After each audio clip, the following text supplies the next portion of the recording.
ബാറിൽ നിന്ന് മദ്യപിക്കുന്ന നമ്മുടെ കഥാനായകനായ ബോണിയെ കാണിച്ചുകൊണ്ടാണ് ഈ ചിത്രം ആരംഭിക്കുന്നത്. മദ്യപിച്ച് ആരോടെങ്കിലും വഴക്കുണ്ടാക്കുന്നതും ബോണിയുടെ സ്ഥിരം പരിപാടിയാണ്. ബോണി ഉണ്ടാക്കി വെക്കുന്ന ഓരോ നാശനഷ്ടങ്ങൾ എല്ലാം നികത്തുന്നത് ബോണിയുടെ അച്ഛനായ ഫിലിപ്പായിരിക്കും. അങ്ങനെ ബോണിയുടെ സ്വഭാവം നേരെയാവാൻ വേണ്ടി എല്ലാവരെയും പോലെ ബോണിയുടെ ഫാമിലിയും ബോണിയെ കൊണ്ട് ഒരു കല്യാണം കഴിപ്പിക്കണമെന്ന് തീരുമാനിക്കുകയാണ്. എന്നാൽ എനിക്കിപ്പോൾ കല്യാണമൊന്നും വേണ്ട എന്ന് പറഞ്ഞ് ബോണി ഇതിനെ എതിർക്കുകയാണ്. ഇതിൽ നിന്ന് രക്ഷപ്പെടാൻ വേണ്ടി ബോണിയുടെ അളിയനായ തോമസ് ബോണിക്ക് ഒരു ഐഡിയ പറഞ്ഞു കൊടുക്കുകയാണ്.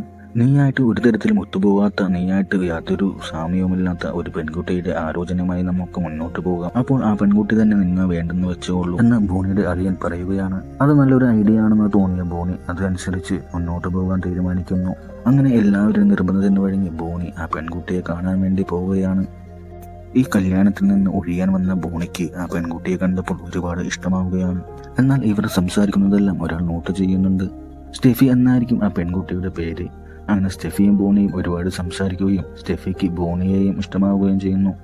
ഇതെല്ലാം ഒരാൾ അവരറിയാതെ ഫോട്ടോ എടുക്കുകയും ചെയ്യുന്നുണ്ട്. എന്നാൽ അയാൾ ഷിംല എന്ന സ്ഥലത്ത് വെച്ച് നടന്ന ഒരു ബാങ്ക് മോഷണത്തെക്കുറിച്ച് അന്വേഷിക്കാൻ വന്ന ഒരു ഡിറ്റക്റ്റീവ് ആയിരിക്കും. അടുത്ത സീനിൽ ബോണിയുടെ അളിയൻ ബോണിയുടെ അച്ഛനോടും അമ്മയോടും കല്യാണത്തെക്കുറിച്ച് സംസാരിക്കുകയാണ്. രണ്ടുപേർക്കും പരസ്പരം ഇഷ്ടമായതുകൊണ്ട് നമുക്ക് ഈ കല്യാണം നടത്താം. പക്ഷേ ഒരു കുഴപ്പമുണ്ട്, ബോണിയെ അവർക്ക് ദത്ത് കൊടുക്കണം എന്ന് പറയുന്നു. എന്നാൽ ബോണിയുടെ അച്ഛൻ ഇതിനെ എതിർക്കുന്നു. അവസാനം ബോണിയുടെ അമ്മയുടെ നിർബന്ധപ്രകാരം അച്ഛനും സമ്മതിക്കുകയാണ്. ഒരു പെറ്റ് ഷോപ്പ് ഓണർ കൂടിയാണ് ബോണി. അങ്ങനെ ബോണിയുടെ എല്ലാ കാര്യങ്ങളും വീഡിയോ കോളിലൂടെ സ്റ്റെഫിക്ക് കാണിച്ചു കൊടുക്കുകയും അവർ ഒരുപാട് അടുക്കുകയും ചെയ്യുന്നു. സ്റ്റെഫിക്ക് ഒരു ഡാഡി മാത്രമാണ് ഉള്ളത്. അലാറത്തിനെ പോലും തോൽപ്പിച്ച് എഴുന്നേൽക്കുന്ന അത്രയും കൃത്യനിഷ്ഠയുള്ള ഒരാളാണ് സ്റ്റെഫിയുടെ ഡാഡിയായ സാമുവൽ. ഒരു സംഗീതപ്രേമി കൂടിയാണ് സാമുവൽ. ഹൊറർ ഫിലിംസ് കണ്ട് ചിരിക്കുന്നതാണ് സാമുവലിന്റെ മറ്റൊരു ഹോബി. ഇതെല്ലാം സ്റ്റെഫി ബോണിക്ക് പറഞ്ഞു കൊടുക്കുകയാണ്. ഒരു ദിവസം ആ ഡിറ്റക്റ്റീവ് ബോണിയുടെ ഷോപ്പിലെത്തുന്നു. ബോണിക്ക് വേണ്ടി ഒരു കുറിപ്പെഴുതി വെച്ചിട്ട് ആ ഡിറ്റക്റ്റീവ് അവിടെ നിന്ന് പോവുകയാണ്. തീരുമാനങ്ങൾ എടുക്കുമ്പോൾ സൂക്ഷിക്കുക എന്നായിരിക്കും ആ കുറിപ്പിലുള്ളത്. അടുത്ത സീനിൽ കാണിക്കുന്നത് ബോണിയുടെ ഫാമിലി എല്ലാവരും ഈ കല്യാണത്തിന് സമ്മതിക്കുന്നതായിട്ടാണ്. എല്ലാം ഉറപ്പിക്കുന്നതിന് മുമ്പ് സ്റ്റെഫി ബോണിയോട് ഒരിക്കൽ കൂടി ചോദിക്കുകയാണ്, എൻ്റെ വീട്ടിൽ വന്ന് നിൽക്കുന്നതിന് ബോണിക്ക് വേറെ കുഴപ്പമൊന്നും ഇല്ലല്ലോ, ഉറപ്പല്ലേ എന്ന്. അപ്പോൾ ബോണി, എൻ്റെ വീട് നിന്റെ വീട് എന്നൊക്കെയുണ്ടോ, നമ്മളെവിടെയാണോ അതല്ലേ നമ്മുടെ വീട്. വാട്സപ്പ് വോയിസ് നോട്ടിലാണ് ഈ സംസാരമെല്ലാം നടക്കുന്നത്. എന്നാൽ സ്റ്റെഫിയെ കൂടാതെ മറ്റൊരാൾ കൂടി ഈ വോയിസ് എല്ലാം കേൾക്കുന്നുണ്ടായിരിക്കും. എന്നാൽ അതിനുശേഷം സ്റ്റെഫി ബോണിയെ വളരെയധികം അവോയ്ഡ് ചെയ്യുന്നു. അത് ബോണിക്ക് ഒരുപാട് വിഷമമാവുകയും ചെയ്യുന്നുണ്ട്. അങ്ങനെ ബോണി അവസാനമായി ഒരിക്കൽ കൂടി മെസ്സേജ് അയക്കുന്നു. ഇതിന് റിപ്ലൈ തന്നില്ലെങ്കിൽ ഇനി ഒരിക്കലും ഞാൻ ശല്യം ചെയ്യില്ല എന്ന് ഒരു മെസ്സേജ് അയക്കുമ്പോൾ അതിന് തിരിച്ച് ലെറ്റ്സ് മീറ്റ് എന്ന് പറഞ്ഞ് റിപ്ലൈ വരുന്നു. അങ്ങനെ അവർ നേരിട്ട് കാണുകയും ബോണി സ്റ്റെഫിയോട് എന്താണ് പ്രശ്നമെന്ന് ചോദിക്കുകയും ചെയ്യുന്നു. അപ്പോൾ സ്റ്റെഫി പറയും, എൻ്റെ മമ്മിക്ക് ബോണിയെ ഇഷ്ടമായില്ല എന്ന് പറയും. അപ്പോഴാണ് ബോണി ചോദിക്കുന്നത്, അതിന് സ്റ്റെഫിക്ക് ഡാഡി മാത്രമല്ലേ ഉള്ളൂ. അപ്പോഴാണ് സ്റ്റെഫി എല്ലാ കാര്യങ്ങളും ബോണിയോട് തുറന്നു പറയുന്നത്. എൻ്റെ മമ്മി മരിച്ചു പോയെങ്കിലും കഴിഞ്ഞ 22 വർഷമായി മമ്മിയുടെ ആത്മാവ് എൻ്റെ കൂടെ തന്നെയുണ്ട്. ഇത് അക്സെപ്റ്റ് ചെയ്യാൻ പറ്റുമെങ്കിൽ മാത്രം നമുക്ക് മുന്നോട്ട് പോയാൽ മതിയെന്ന് സ്റ്റെഫി ബോണിയോട് പറയുന്നു. ബോണിക്ക് ഇത് ബോണിയെ ഒഴിവാക്കാനുള്ള സ്റ്റെഫിയുടെ ഒരു നമ്പറായിട്ടാണ് തോന്നുന്നത്. ബോണിക്ക് അതൊന്നും വിശ്വാസമായില്ലെങ്കിലും ഈ മാരേജ് നടക്കാൻ വേണ്ടി സ്റ്റെഫിയുടെ മുമ്പിൽ എല്ലാം വിശ്വസിതമായിട്ട് കാണിക്കുന്നു. സ്റ്റെഫിയും ബോണിയെ വിശ്വസിച്ചുകൊണ്ട് എല്ലാ കാര്യങ്ങളും പപ്പയായ സാമുവലോട് തുറന്നു പറയുന്നു. ഞാൻ മമ്മിയെപ്പറ്റി ബോണിയോട് തുറന്നു പറഞ്ഞു. ബോണി എല്ലാം വിശ്വസിച്ചു. നമ്മുടെ കൂടെ ഇനി ബോണിയും ഉണ്ടാകുമെന്ന് പറയുന്നു. എന്നാൽ മമ്മിക്ക് ബോണിയെ ഇഷ്ടമായില്ല എന്നുള്ളതിന് സൂചനകൾ കൊടുക്കുകയാണ്. ബോണിയുടെ വീട്ടുകാരെല്ലാം കൂടി പെണ്ണ് കാണാൻ വേണ്ടി വരികയാണ്. രണ്ടു കൂട്ടർക്കും ഇഷ്ടമായതിനെ തുടർന്ന് ഈ മാരേജുമായി മുന്നോട്ട് പോകാൻ തീരുമാനിക്കുന്നു. എന്നാൽ സ്റ്റെഫിയുടെ മമ്മിക്ക് മാത്രം ഇത് ഇഷ്ടമാകുന്നില്ല. അങ്ങനെ ബോണിയുടെയും സ്റ്റെഫിയുടെ മാരേജ് നടക്കുകയാണ്. അങ്ങനെ സ്റ്റെഫി ബോണിയുടെ വീട്ടിലോട്ട് വരുന്നു. അങ്ങനെ ബോണിയുടെ വകയിലെ ഒരു അമ്മായി സ്റ്റെഫിയോട് ഇനി മുതൽ ഇതാണ് മോളുടെ മമ്മി എന്ന് പറയുന്നു. അത് കേട്ട് പട്ടികളെല്ലാം ഓരിയിടുകയും എല്ലാവരും പേടിക്കുകയും ചെയ്യുന്നു. അപ്പോൾ സ്റ്റെഫി ആരും കാണാതെ മമ്മിയോട് പ്ലീസ് മമ്മി ഒന്ന് നിർത്താമോ എന്ന് പറയുന്നു. അന്ന് നൈറ്റ് ബോണി ഫസ്റ്റ് നൈറ്റ് ആഘോഷിക്കാൻ വരുമ്പോൾ സ്റ്റെഫി അതിനെ എതിർക്കുകയാണ്. സ്റ്റെഫിയുടെ എതിർപ്പിനെ വഴങ്ങി ബോണി സ്റ്റെഫിയെ ഉമ്മ വെക്കാൻ വരുമ്പോൾ ഒരു അദൃശ്യമായ ശക്തി വന്ന് ബോണിയെ അടിച്ച് തെറിപ്പിക്കുകയാണ്. അങ്ങനെ ബോണി തെറിച്ചുപോയി ഗ്ലാസും പൊട്ടിച്ച് നിലത്ത് വന്ന് വീഴുകയാണ്. അവിടെ നിന്ന് ഒരു കണക്കിന് എഴുന്നേറ്റ് റൂമിൽ ചെന്ന് നോക്കുമ്പോൾ സ്റ്റെഫി മമ്മിയോട് സംസാരിക്കുന്നതാണ് കാണുന്നത്. അവിടെയുള്ള എല്ലാ വസ്തുക്കളും വായുവിൽ നിൽക്കുന്നതായിട്ട് ബോണി കാണുകയാണ്. അപ്പോഴാണ് ബോണിക്ക് മനസ്സിലാകുന്നത് സ്റ്റെഫി കള്ളം പറഞ്ഞതോ ഒഴിവാക്കാൻ പറഞ്ഞതോ അല്ല, എല്ലാം സത്യമായ കാര്യങ്ങളാണെന്ന്. അപ്പോഴേക്കും ഒരു ഗ്ലാസ് വന്ന് ബോണിയെ അടിച്ചു തെറിപ്പിക്കുന്നു. ഇതെല്ലാം ബോണി അളിയനോട് പറയുന്നുണ്ടെങ്കിലും അളിയൻ അത് വിശ്വസിക്കാതെ ബോണിയെ കളിയാക്കി ചിരിക്കുകയാണ്. ബോണി എല്ലാ കാര്യങ്ങളും വിശദീകരിച്ച് പറഞ്ഞെങ്കിലും അളിയൻ അത് വിശ്വസിക്കാൻ തയ്യാറാകുന്നില്ല. അങ്ങനെ എഗ്രിമെന്റ് പ്രകാരം മറ്റൊരു നിവൃത്തിയുമില്ലാതെ സാമുവിൻ്റെ വീട്ടിലോട്ട് ദത്തു നിൽക്കാൻ വരികയാണ്. ബോണിക്ക് നല്ല പേടിയുമുണ്ട്. അങ്ങനെ മമ്മിയെക്കുറിച്ച് സാമുവലും സ്റ്റെഫിയും ബോണിക്ക് എല്ലാം വിശദമായി പറഞ്ഞു കൊടുക്കുന്നു. മമ്മിക്ക് കുറെ കൃത്യനിഷ്ഠതകളൊക്കെയുണ്ട്. അതനുസരിച്ച് മാത്രമേ ഈ വീട്ടിൽ താമസിക്കുവാൻ പറ്റുകയുള്ളൂ.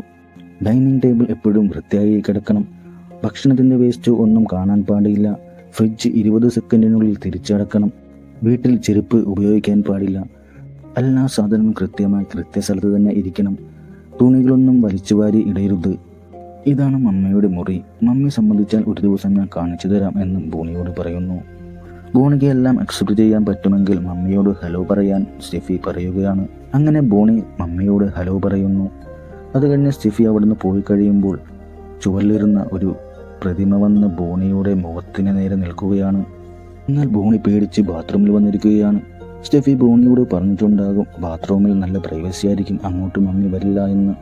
അങ്ങനെ ബോണി മമ്മിയുടെ ചിട്ടവട്ടങ്ങളെല്ലാം തെറ്റിക്കൊണ്ടോറും മമ്മി വന്ന് ബോണിയെ തല്ലുകയാണ്. ഒരു ദിവസം അമ്മയെ പേടിച്ച് ബോണി സാമുവലിനോട് ഞങ്ങളിവിടെ നിന്ന് മാറി താമസിച്ചോട്ടെ എന്ന് ചോദിക്കുമ്പോൾ സാമുവൽ പറയും, സ്റ്റെഫി എവിടെയാണോ അവിടെ തന്നെയായിരിക്കും മമ്മിയും ഉണ്ടാകുന്നത്. നിങ്ങൾ ഇവിടെ നിന്ന് മാറിയാലും മമ്മി നിങ്ങളുടെ പുറകെ തന്നെ വരും എന്ന് പറയുകയാണ്. അങ്ങനെ ബോണി വീട് മാറുന്ന കാര്യം അവിടെ ഉപേക്ഷിക്കുകയാണ്. ഒരു ദിവസം സാമുവൽ മമ്മിയോട് എന്തോ കാര്യത്തിന് ദേഷ്യപ്പെടുകയാണ്. ആ സമയത്ത് ബോണി അങ്ങോട്ട് കയറി വരികയും ബോണി മമ്മിയെ സപ്പോർട്ട് ചെയ്ത് സംസാരിക്കുകയും ചെയ്യുന്നു. മമ്മി ഇതെല്ലാം ചെയ്യുന്നത് നമുക്ക് വേണ്ടിയാണ്, നമ്മുടെ നല്ലതിന് വേണ്ടിയാണ് എന്നെല്ലാം ബോണി സാമുവലിനോട് പറയുന്നു. ബോണി അങ്ങനെ പറയുന്നത് മമ്മിക്കും വളരെയധികം ഇഷ്ടമാകുന്നുണ്ട്. പിന്നീട് പയ്യെ പയ്യെ ബോണി ആ മമ്മിയുടെ എല്ലാ ചിട്ടവട്ടങ്ങളും ശീലിച്ചു വരുന്നു. അത് സ്റ്റെഫിക്കും വളരെയധികം സന്തോഷമാകുന്നുണ്ട്. ഒരു ദിവസം ജോഗിങ്ങിന് പോയ ബോണിയുടെ ശരീരത്തിൽ ഒരാൾ ഒരു കുറിപ്പ് വെച്ചിട്ട് ഓടുകയാണ്. ബോണി നോക്കുമ്പോൾ അത് ആ ഡിറ്റക്റ്റീവ് ആയിരിക്കും. You are in danger, come with me എന്നായിരിക്കും ആ കുറിപ്പിലുള്ളത്. അങ്ങനെ ബോണി ആ ഡിറ്റക്റ്റീവിൻ്റെ പുറകെ പോകുന്നു. അങ്ങനെ ആ ഡിറ്റക്റ്റീവ് ബോണിയോട് ഷിംലയിലെ ബാങ്ക് മോഷണത്തിൻ്റെ കാര്യവും അതിന് പിന്നിൽ സാമുവലും മകൾ സ്റ്റെഫിയുമാണെന്ന് പറയുന്നു. എന്നാൽ മമ്മിയെക്കുറിച്ചറിയാവുന്ന ബോണി അതൊന്നും വിശ്വസിക്കുന്നില്ല. ബോണി പറഞ്ഞ മമ്മിയുടെ കാര്യമൊന്നും വിശ്വാസമാവാത്ത ബോണിയുടെ അളിയൻ അത് സത്യമാണോ കള്ളമാണോ എന്നറിയാൻ വേണ്ടി ബോണിയുടെ ഫ്രണ്ടായ ബിച്ചുവിനെ കൊണ്ട് ഒരു ടെസ്റ്റിന് വേണ്ടി വിടുകയാണ് സ്റ്റെഫിയുടെ അടുത്തോട്ട്. ബിച്ചു മുഖം മറച്ചുകൊണ്ട് സ്റ്റെഫിയുടെ ബാഗ് തട്ടിപ്പറിച്ച് ഓടാൻ ശ്രമിക്കുകയാണ്. എന്നാൽ എത്ര ഓടിയിട്ടും ബിച്ചുവിന് തോമസിന്റെ അടുത്തോട്ട് എത്താൻ പറ്റുന്നുണ്ടാവില്ല. കാരണം മമ്മി അവിടെ പുറകിൽ നിന്ന് പിടിച്ചിട്ടുണ്ടാവും. ബിച്ചുവിനെ ഉപദ്രവിക്കുകയും മുകളിലോട്ട് കയറ്റി നിലത്തടിക്കുകയും ചെയ്യുന്നു. അത് കണ്ട് തോമസിന് ബോണി പറഞ്ഞതെല്ലാം സത്യമാണെന്ന് മനസ്സിലാവുന്നു. ഒരു ദിവസം സ്റ്റെഫിയും സാമുവലും പള്ളിയിൽ പോയ തക്കത്തിന് ആ ഡിറ്റക്റ്റീവ് അവരുടെ വീട്ടിലെത്തുകയാണ്. എന്നാൽ മമ്മി ആ ഡിറ്റക്റ്റീവിനെയും പേടിപ്പിച്ച് ഓടിക്കുകയാണ്. ബോണിക്കും സ്റ്റെഫിക്കും പരസ്പരം സംസാരിക്കാനുള്ള പ്രൈവസി ഇല്ലാത്തതിനെ തുടർന്ന് നമുക്ക് മെസ്സേജിലൂടെ സംസാരിക്കാമെന്ന് സ്റ്റെഫി ബോണിയോട് പറയുന്നു. മെസ്സേജൊന്നും മമ്മി ശ്രദ്ധിക്കാറില്ല എന്നും പറയുന്നു. അങ്ങനെ അവർ മെസ്സേജിലൂടെ സംസാരിക്കുകയും കൂടുതൽ അടുക്കുകയും ചെയ്യുകയാണ്. അങ്ങനെ സ്റ്റെഫി പ്രഗ്നൻ്റ് ആവുകയും അവർ വളരെയധികം സന്തോഷിക്കുകയും ചെയ്യുകയാണ്. ബോണി ഈ കാര്യം മമ്മിയോട് പറയുമ്പോൾ മമ്മിക്ക് മാത്രം അത് ഇഷ്ടമാകുന്നില്ല. എന്നാൽ ആ പ്രഗ്നൻസി ടെസ്റ്റ് ഒരു ഫേക്ക് ആയിരിക്കും. സ്റ്റെഫി പ്രഗ്നൻ്റ് ആയാൽ മമ്മി എങ്ങനെയായിരിക്കും പ്രതികരിക്കുന്നത് എന്നറിയാൻ വേണ്ടി സ്റ്റെഫിയും ബോണിയും കൂടി ചെയ്ത ഒരു പ്ലാൻ ആയിരിക്കും ഇത്. എന്നാൽ ഇതറിഞ്ഞ ബോണിയുടെ അച്ഛനും അമ്മയും അവരുടെ വീട്ടിലോട്ട് ചെല്ലുകയാണ്. എന്നാൽ മമ്മിയുടെ കാര്യങ്ങളൊന്നും അറിയാത്ത ബോണിയുടെ അച്ഛൻ ഫിലിപ്പ് മമ്മിയുടെ ചിട്ടകളൊക്കെ തെറ്റിക്കുന്നു. ഇതെല്ലാം കണ്ട് കലികേറി നിൽക്കുന്ന മമ്മിയെ സാമുവൽ തണുപ്പിക്കാൻ നോക്കുന്നുണ്ടെങ്കിലും ഫിലിപ്പ് പിന്നെയും കയറി ചൊറിയുകയാണ്. ഫിലിപ്പ് പിന്നെയും ഓരോ പ്രശ്നങ്ങൾ ഉണ്ടാക്കുന്നു. അവസാനം സഹികെട്ട മമ്മി ഫിലിപ്പിനെ തൂക്കിയെടുത്ത് വലിച്ചെറിയുകയാണ്. അത് കണ്ട് ഫിലിപ്പ് പേടിച്ച് നിലവിളിക്കുകയാണ്. പിറ്റേന്ന് തന്നെ ഫിലിപ്പും ഭാര്യയും അവിടെ നിന്ന് തിരിച്ചു പോവുകയാണ്. സ്റ്റെഫി പ്രഗ്നൻ്റാന്ന് വിചാരിച്ച് മമ്മി അവർക്ക് കൂടുതൽ പ്രൈവസി കൊടുക്കുകയാണ്. അങ്ങനെ സ്റ്റെഫിയും ബോണിയും അവരുടെ സ്വകാര്യ നിമിഷങ്ങളിൽ ഇരിക്കുന്ന സമയത്താണ് ബിച്ചുവിൻ്റെ കോൾ വരുന്നത്. മമ്മി ഉണ്ടോ ഇല്ലയോ എന്നറിയാൻ വേണ്ടി തോമസും ബിച്ചും കൂടി ടെസ്റ്റ് ചെയ്തതും സ്റ്റെഫിയുടെ ബാഗ് തട്ടിപ്പറിച്ച് ഓടിയതുമെല്ലാം ബിച്ചു ബോണിയോട് പറയുകയാണ്. എന്നാൽ സ്പീക്കർ ഫോണിലിട്ടത് കൊണ്ട് സ്റ്റെഫി അതെല്ലാം കേൾക്കുന്നു. ബോണി മമ്മിയുടെ കാര്യം മറ്റുള്ളവരോട് പറഞ്ഞതിനെ തുടർന്ന് സ്റ്റെഫിയും ബോണിയും തമ്മിൽ വഴക്കിലാകുന്നു. സ്റ്റെഫി ബോണിയെ ഒരുപാട് ചീത്ത പറയുന്നു. സഹികെട്ട് ബോണിയും തിരിച്ചു വരുമെന്ന് പറയുകയാണ്. അങ്ങനെ അത് വലിയൊരു വഴക്കിലോട്ട് പോവുകയാണ്.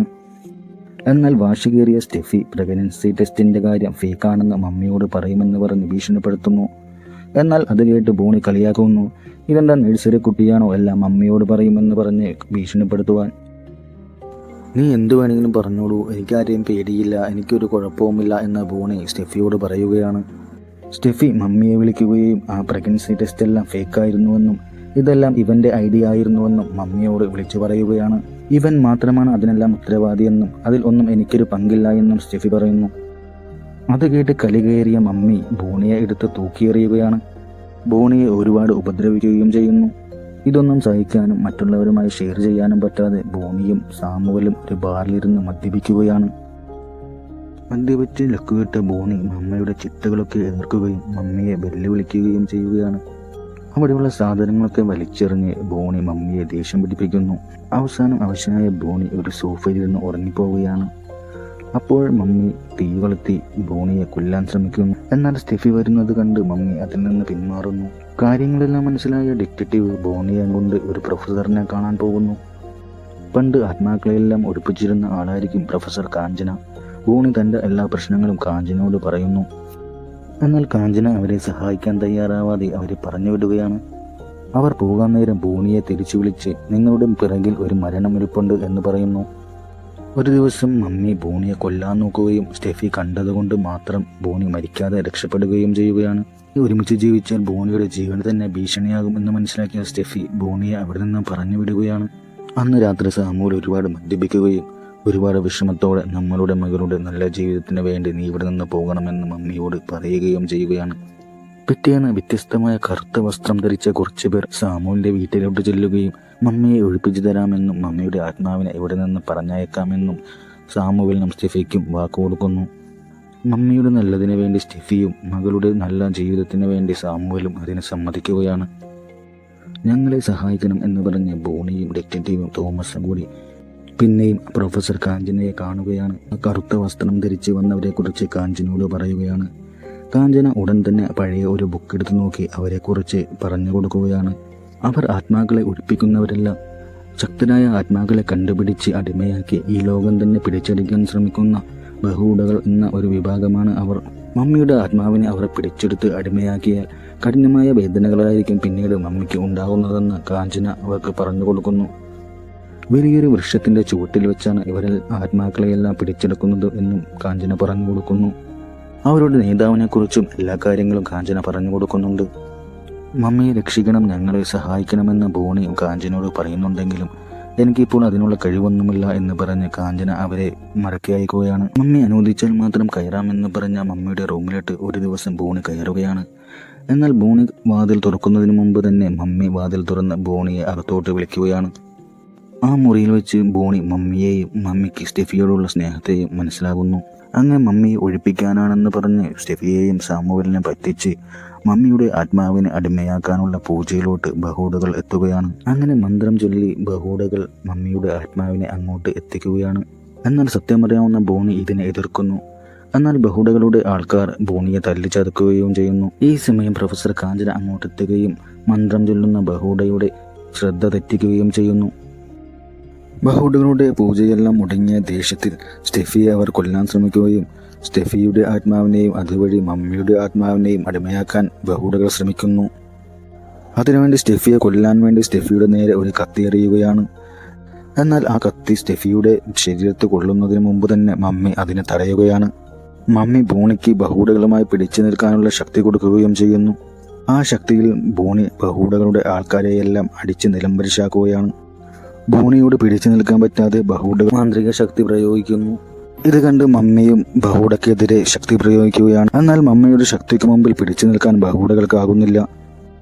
ആ നിമിഷം തന്നെ ബഹൂഡകൾ അവിടെ നിന്നും അപ്രത്യക്ഷമാകുന്നു. മമ്മി പോയി എന്ന് വിചാരിച്ച് സ്റ്റെഫി വിഷമിച്ച് കരയുകയാണ്. അപ്പോഴാണ് മമ്മിയുടെ ആത്മാവ് പിന്നെയും അവരുടെ അരികിലോട്ട് വരുന്നത്. അങ്ങനെ സ്റ്റെഫിയുടെ മമ്മി അവസാനം ബോണിയെ അക്സെപ്റ്റ് ചെയ്യുന്നു. സാമുവൽ തൻ്റെ ഭാര്യയെ അവർക്ക് പരിചയപ്പെടുത്തി കൊടുക്കുകയും ചെയ്യുന്നു. അങ്ങനെ വളരെയധികം സന്തോഷത്തോടെ മമ്മിയുടെ ആത്മാവുമായി അവർ തിരിച്ചു പോകുന്നു.